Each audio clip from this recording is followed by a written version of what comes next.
The show that gets you ready for the week of football that lies ahead has returned to your social media near you. Good afternoon, welcome to it. This is All Things Football, Football Unpacked. I'm your host, Apiwe Roto, taking you through the show to gear you up for the week of football that lies ahead with your news, stories, results, and fixtures. Plenty to talk about with regards to the world of football, with the recent happenings, including the decision, the PSL, or should I say the NSL's decision to expel Royal AM from the PSL. Now you must remember that Royal AM have been going through a lot with regards to the club now being taken over by SARS, failure to pay their players salaries, and of course are yet to play a game in the year 2025, having only played 11 fixtures. So whoever got the 3 points will now lose those 3 points. If you had played a draw, you will now be have that point taken away. We'll give you a brief look at the table with regards to those teams that have played faced Royal AM. Now the team club will be the league will be cut down to 15 teams. It remains to be seen whether or not we're good. There's also been talks of whether or not what's going to happen going forward. There's also been talks of the league being taken back to 18 teams, something which was removed in the 2002-2003 season when the team was reduced to 16 sides. Let's just give you a brief background of the happenings of the league as a result of the decision. Let's have a look at without Royal AM, the league is now down to 15 teams, leaving SuperSport Cape Town City 14th and SuperSport United at the bottom, which makes it 15. Kaiser Sundowns have beaten Royal AM and now on 55 points, while Orlando Pirates were yet to play. Kaiser Chiefs are now down to 9th on 29 points as they were on 30 points. Amazulu leaving Amazulu on 7th position, and Chippa United, based on a better goal, who have a better goal difference, considering that they have conceded the least amount of goals compared to Kaiser Chiefs. Let's talk news regarding your head. Let's give you the headlines regarding your world of football in the last hour. Before we start with everything, the show would like to congratulate the clubs that have made it to the semi-final, South African football clubs, namely Stellenbosch FC in the Confed Cup semi-final. Orlando Pirates and Mamelodi Sundowns are also in the CAF Champions League semi-final. So there's talk that we might just have a potential CAF Champions League final, but this is football, so we don't know what's going to happen. Of course, remember to like the show. Please remember to like the show on YouTube on the All Things Football Unpacked YouTube channel, as is the name of the show. Follow the show on Instagram at All Things Football 14 underscore, and of course, I like the page All Things Football Unpacked on Facebook. Let's talk all things. Let's have a look at the CAF Club ranking, which was recently updated. Al Ali moved to the top. We are currently at top, the 10-time champions on 78, followed by Mamelodi Sundowns on 57 points. Esperance de Tunis are also on 57, while Simba of Tanzania is on 43. Number 5 sees Zamalek of Egypt on 43, while on 42, while alongside Aras Bagan of Morocco, followed by their compatriots in Wydad Casablanca, while on 39, Pyramids of Egypt on 37, while Algerian sides, USM Alger and Sierra Belouizdad on 37 and 36 respectively. ASEC Mimosa, Young Africans are in 11th with 34 points. ASEC Mimosa are in 12th position with 33 points. Al Hilal of Sudan are on 32 points and 13th spot, while TP Mazembe are on 30.5, with Orlando Pirates, who are still active in the Champions League, on 30 points. Raja Casablanca are also on 30, while Pedro de Luanda are also on 27 points. As for Rabat of Morocco on 21. MC Alger are on 18 points, while Sagrada Esperanza of Angola are on 16. Uh, CS Constantine of Algeria and Stellenbosch of South Africa on 15 respectively. Al Masri are on 14 of Egypt. Rivers United of Nigeria on 14 points. JS Kabili of Ghana on 13. Dreams Football Club of Ghana are on 12 points, 10.5. Stade Malien followed by Horoya FC of Guinea, who are on 10 points. Future Football Club of Egypt are on 9.5, while Etoile Sahel of Tunisia are on 9 points. Let's talk about news making headline. Let's give you lowdown on the happenings in the world of football. Four more nations have joined in solidarity to demand that FIFA demanding that FIFA removes the 10 points for removes the 3 points given by Bafana in the game against Lesotho. Now let's talk about the clubs that have made this request and are prepared to take the world's governing football governing body to the Court Arbitration of Sport, CAS for short. For The nations, namely Togo, Ethiopia, Cape Verde, and Equatorial Guinea, are looking to take the matter to CAS, provided FIFA does not decide not to deduct the 3 points from Hugo Bross's side. Now, according to Own Goal Nigeria, the nations of Ethiopia, Togo, and Cape Verde and Equatorial Guinea could all approach the CAS, meaning standing for Court Arbitration of Sport, should FIFA not decide to deduct the 3 points. Now, this comes after South Africa's FIFA Bafana's 2-0 win over Lesotho. We had this conversation. We've been having this conversation in the last 3 weeks. Where Bafana Tebogo Mokoena, who was on 2 yellow cards, was not supposed to take part in that game. Was supposed to serve a 1 game ban. However, he did serve a 1 game ban in the match against Benin to avoid further trouble. Now, uh, according to FIFA laws, FIFA states that any team wishing to protest the eligibility of a player has 24 hours after the final whistle of the match to do so. However, Lesotho did not lodge a protest, but are still hoping the World Football Governing Body will still take it upon themselves to address the matter. Should the Swiss body decide against it, should the Swiss body decide against it, it is alleged that Nigeria, Ethiopia, Cape Verde, and Equatorial Guinea will take the matter to the Court Arbitration of Sport. Now, all these nations have had results overturned. Namely, Ethiopia. Remember what happened in the 2013 the 2014 World Cup qualifiers, which took place in 2013, where Ethiopia had their 3 points taken away, and what had Botswana handed a 3 points defeat, a 3-0 win after they had fielded an illegible player. A deduction of points would prove a massive blow to their global spectacle in the North and Central America next year. On to our other story. South African Minister of Sport and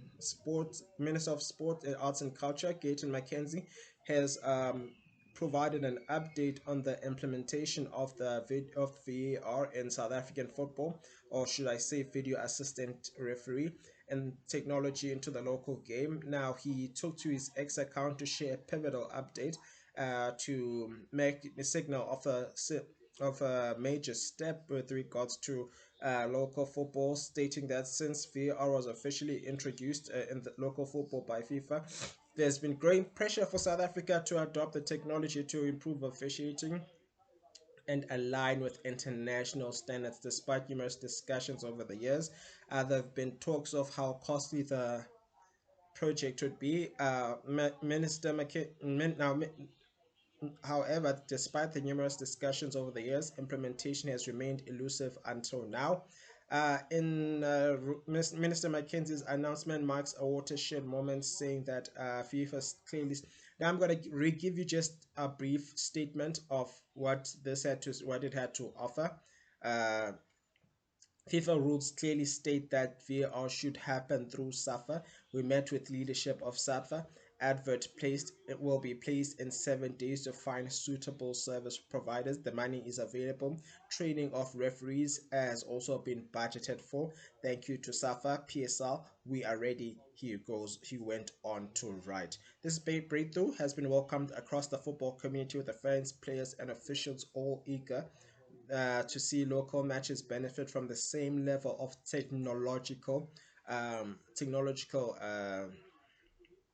assistance that has become standard in many international leagues and tournaments. While timelines for implementations have yet to be officially confirmed, the minister's update suggests that the long-awaited VAR will in South Africa is no longer a question of if but when. As the process moves forward, all eyes will be on SAFA and the PSL to ensure that the rollout is executed efficiently, transparently, and in a manner that enhances integrity and fairness of the beautiful game in South Africa. Well, in other stories, SuperSport United have deregistered striker Abubakar Nasir, decided to deregister forward Abubakar Nasir. Now, the 25-year-old Ethiopian international um, uh, recently netted a hat trick in the win against Djibouti during the 2026 FIFA World Cup qualifier a month ago. However, he has been deregistered. Now, a member of the speaking for Super Sport United, they stated that they have not seen him here at the club since the FIFA break. He's not registered to play for the US. Our foreign space is full. An insider told them. The former Sundowns winger Gugeto Motong, however, has made a plea with with to Nasir to let him go to protect his talent from going to waste. That guy knows, stating that the guy knows football. It's just that injuries are derailing his process. I have mixed feelings when it comes to him because I like him. He went on to state, and he had hoped that he was going to add his to Sundowns. His lifestyle could have affected his fitness, but he does possess quality and he has an eye for goal. He still has pace to trouble defenders and scores crucial goals and different at crucial times. He must be allowed to go where he wants to be, or wish him well for his future and on his future endeavors. On to the not so good side. It looks like Bafana forward Lyle Foster is back on the injury list after injuring his shoulder for the second time. In a statement, something that his coach Scott Parker stated that it doesn't look good for the South African striker. Now the forward injured his shoulder during a goalless draw against Derby County in the AFL Championship, where they missed the chance to maintain the championship lead, maintain the top against Leeds United, the likes of Leeds United. Foster began the match. Sorry. Foster began the match and was introduced in the 68th minute, replacing Josh Laurent. Unfortunately, he was forced off shortly due to a shoulder injury, prompting concern. Speaking to the manager, he does state that yes, it doesn't look good, to be honest. Coach Scott Parker told Burnley Express that he's stating that we'll find out a bit more tomorrow. We are going to scan him. Now, I have an update with regards to that. I'll provide you in a moment. Foster appeared.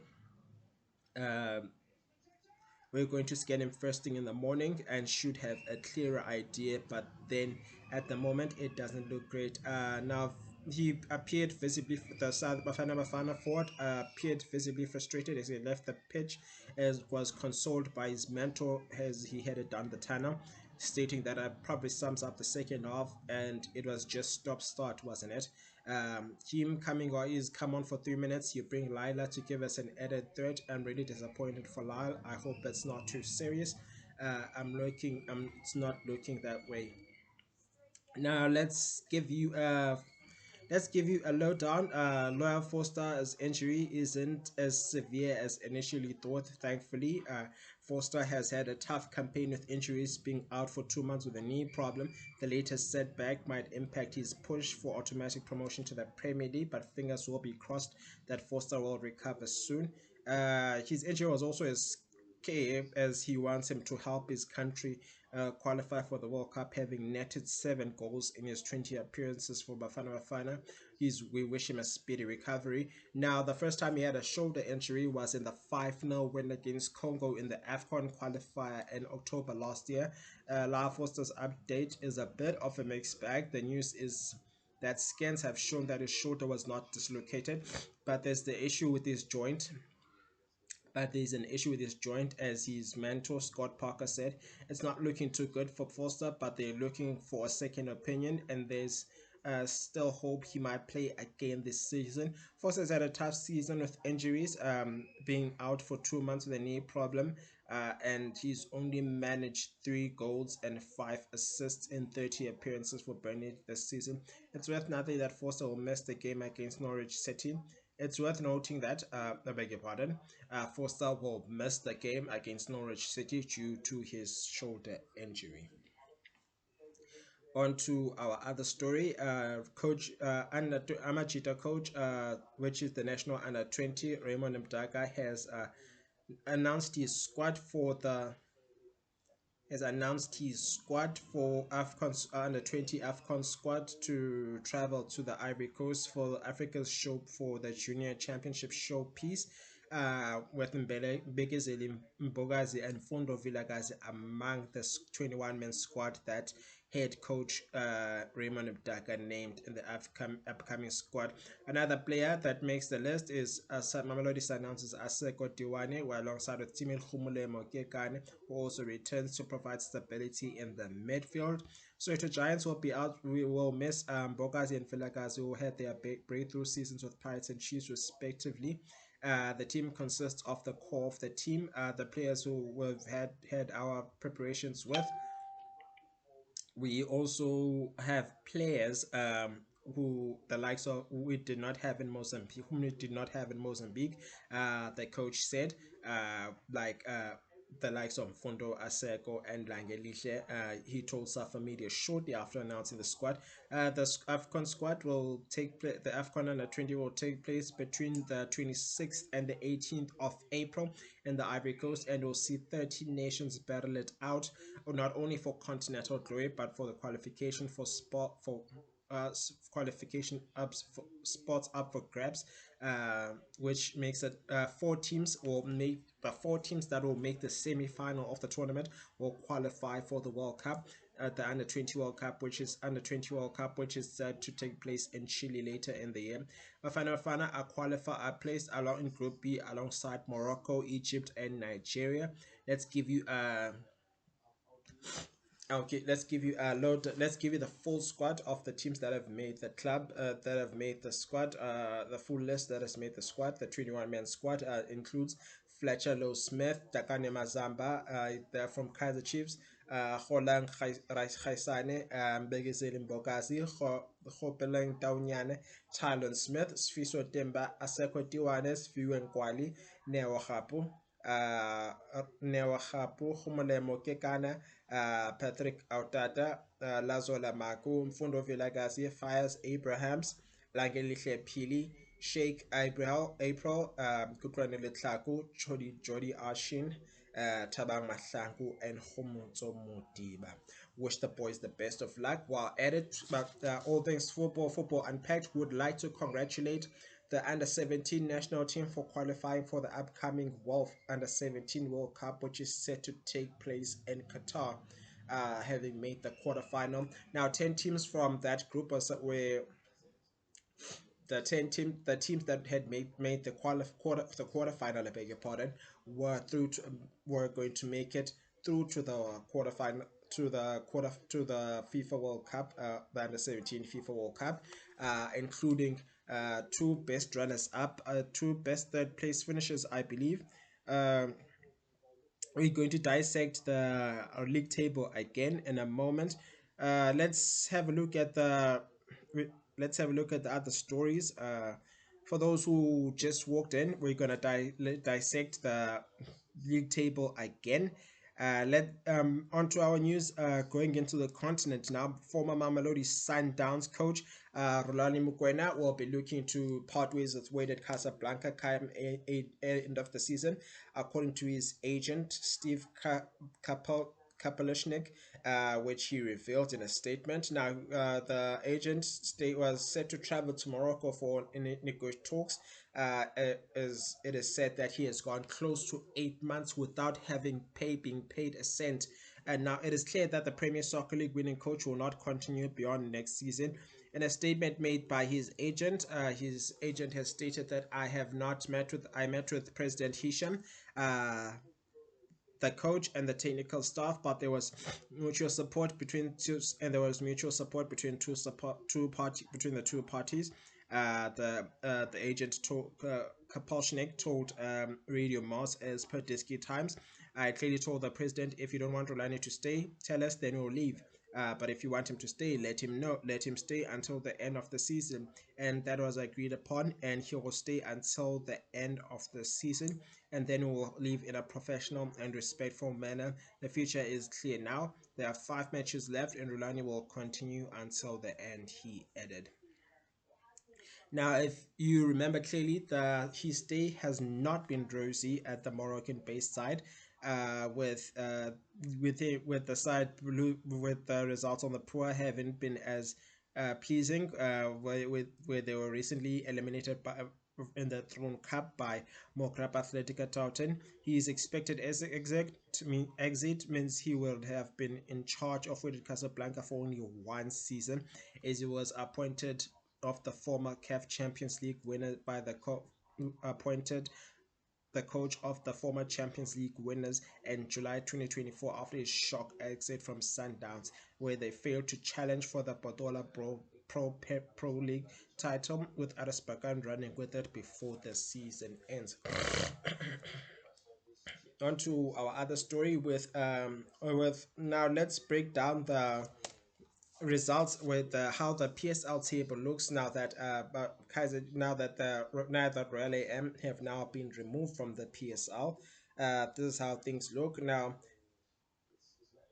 Now only only five. Now there's only 4 teams that have won their matches against Royal AM, namely Mamelodi Sundowns, Polokwane City, Amazulu, no, namely Mamelodi Sundowns, TS Galaxy, Polokwane City, and Amazulu, and of course Golden Arrows, which makes it 5. I beg your pardon.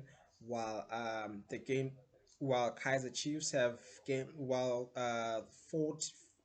5 teams have drawn their matches against Royal AM, namely Supersport United, Cape Town City, Mike Richards Bay, Magesi, and of course Kaiser Chiefs, who will lose their 1 point, and will be Supersport United are now down to 22 points from 23, while Cape Town City will be down to 23 from 22, from 24, alongside Richards Bay, while Magesi will be down to 25 from 26. Kaiser Chiefs are down to 29 from 30 points, while the 3 pointers, namely Mamelodi Sundowns, who are on 58, are now on 55. TS Galaxy, who are on 36, are now on 33. But Polokwane City, who are on 34, are now on 30. Amazulu, who are on 33, are now on 30. While Golden Arrows, who are on 28, are now on 25. So the games that, meaning that all the games that Royal AM won in the past will won during the league season will be forfeited. They will be cancelled. So any player that is owed money, that money is not owed anymore. If you take over the club and you use the name Royal AM, you carry the debt, and those players have to be paid their monies back, unless you buy the club and you rename the club use a different name to name the club. On to our other stories. onto our other stories making headlines in the world of football. I think that's just about it. Uh, I think that's just about our stories for the football. That was the last story. Remember to tell me what you think of the show. Your thoughts are much appreciated. Your opinions, your advice, your constructive criticism is all appreciated. Let's have a look at the results that of the matches that took place in the last week. From last week Saturday, dating back to the 4th of April. Kwasinathi CBC scored his first goal in close to a year against Polokwane City to decide during the Polokwane takeover, with Pirates winning by an odd goal, while Marimo Gallants won by an odd goal against Marimo Gallants and Supersport United played to a 1-0 draw. Another stalemate was between Chipa United and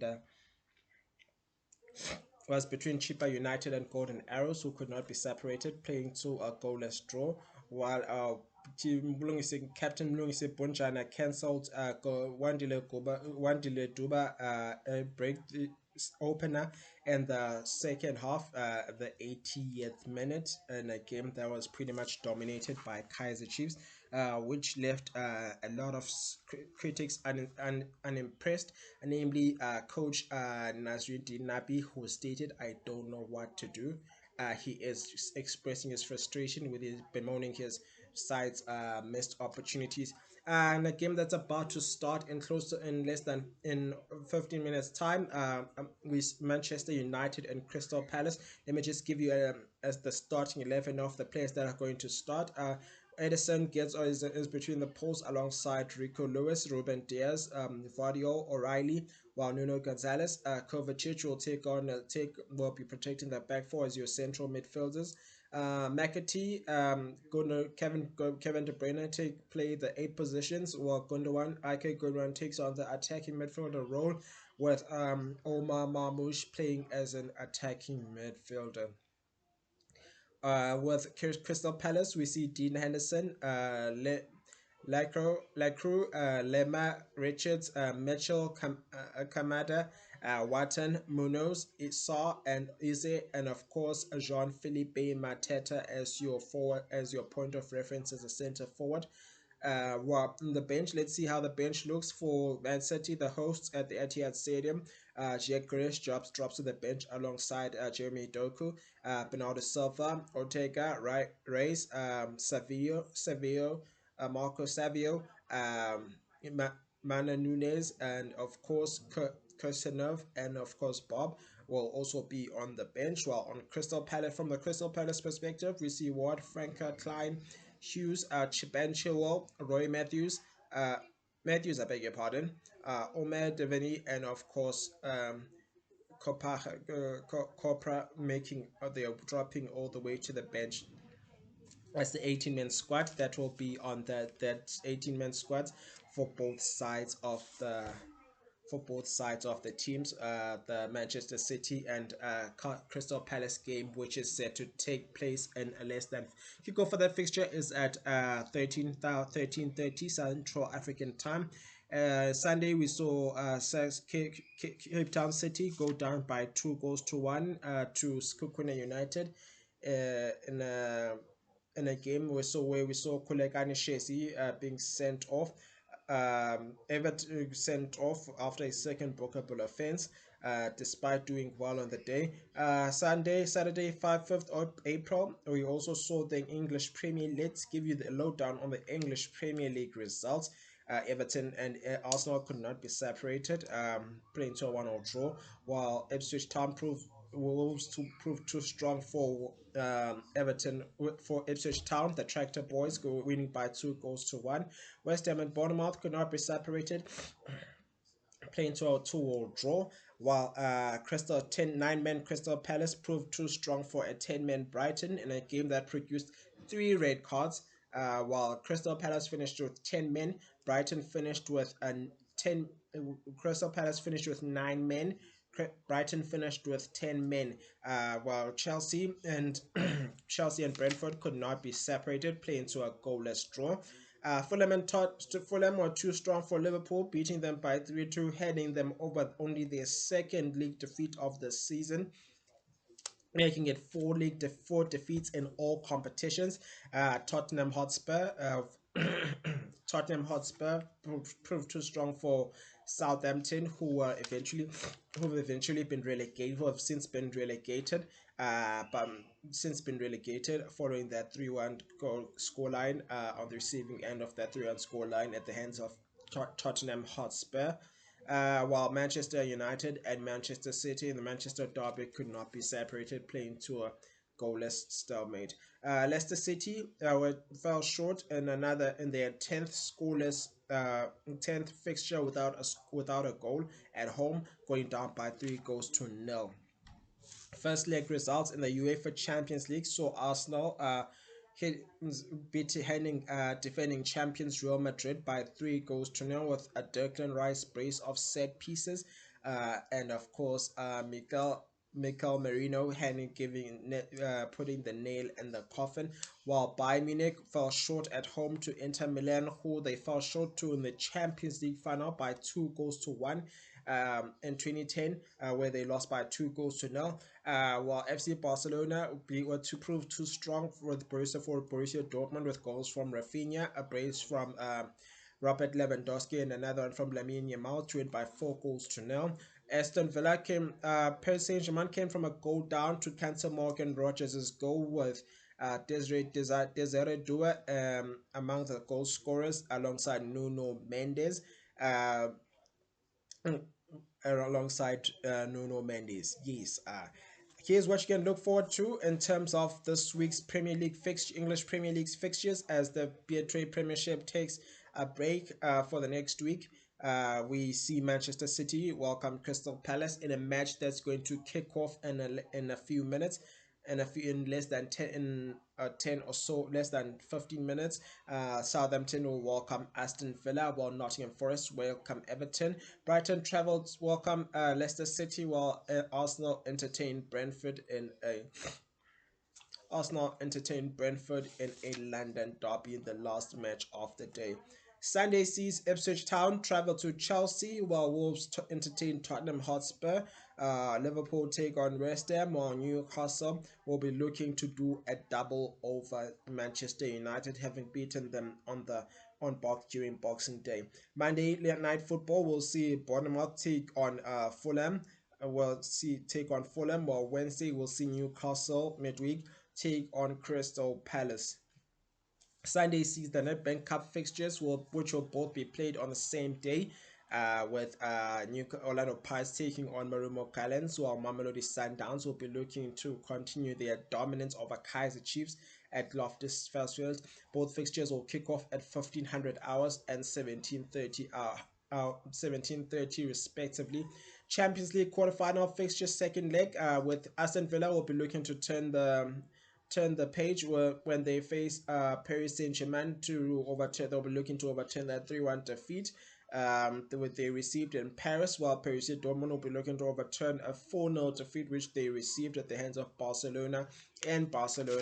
While on Wednesday we'll see Real Madrid against Arsenal. Real Madrid, the defending champions, will looking to avoid being dethroned by Arsenal.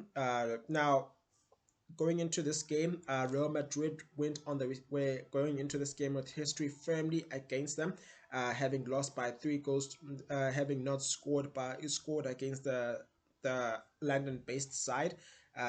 Despite them playing in a new stadium now, they yet to score against Arsenal, and let alone win against Arsenal. While Bayern Munich will be looking to overturn their 2-1 defeat at Dome against Inter Milan at the San Siro. Betway Premiership fixture, which will kick off the weekend, will see Richards Bay take on Cape Town City. And that's all we have time for on all things football. I'd like to wish you all a happy Easter. I hope God does you get all your God grants you all your heart's desires. This week's episode of All Things Football is also dedicated to the victims who lost their lives, dedicated to the memory of the victims who lost their lives in Ellis Park in 2001 during a Kaizer Chiefs and Orlando Pirates game, in which during a stampede led to 43 spectators losing their lives and leaving others wounded. To those who never lived to see today, may your souls rest in peace. You are gone, but not forgotten. That's all we have time for on all things football, football Unpacked. Join us again next week. We'll give you a lowdown on who made the Nedbank Cup final. Are we going to see a Champions League final? On to our other story, by the way, news just in is that there's talks of Orlando Pirates having to move their semi-final game to Soccer City. The call for stadium management by ownership by PSL has gained heat after the Pirates might be forced to remove their game from Orlando. The slaughterhouse that we call Orlando Stadium, having to move it to Soccer City. Now, the reason for this is Orlando Pirates have created. Now, what happened is Orlando Pirates have been playing their games at home, which is the Orlando Stadium. However, the game could be moved to the game against Pyramids FC could be moved to the Orlando Stadium for the FNB Stadium. This comes after Grace Bible Church booked the venue for the Easter conference, the 3-day Easter conference, which overlaps the fixture. Orlando Pirates made their way to the last four after 1-0 aggregate against MC Alger, with Mohan Kota scoring the only odd goal, which decided the game. The return leg will be played in Cairo. However, we wish Orlando Pirates the best. Let's hope this decision and whatever happens will not deter them, not destabilize them in any other way. Now, this happened with Stellenbosch. If you remember clearly, Stellenbosch have made the revelation that we have revealed that they plan to build their own stadium, as following as they were in the same situation not so long ago during the Nedbank Cup quarterfinal fixture, leading to the Nedbank Cup quarterfinal fixture against Kaiser Chiefs, where they were forced to play at the Nelson Mandela Bay Stadium after the Athlone Stadium was used for the Sevens rugby, uh, and the DHL Stadium was used for the UPSA cycling tour, Cape Town cycling tour. Owning a stadium empowers clubs to generate revenue, build stronger fan bases, and avoid external disruptions.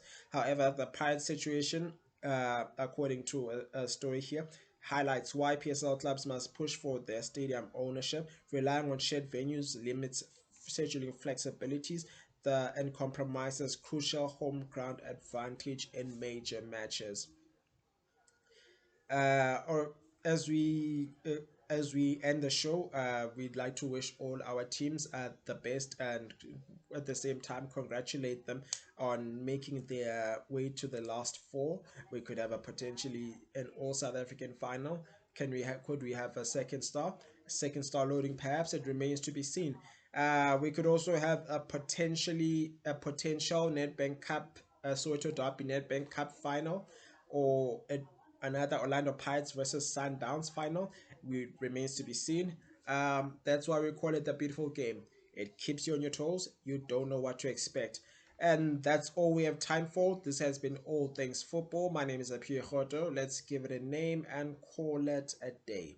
Enjoy the show. Enjoy the football. Take care of yourselves and each other. Cheers.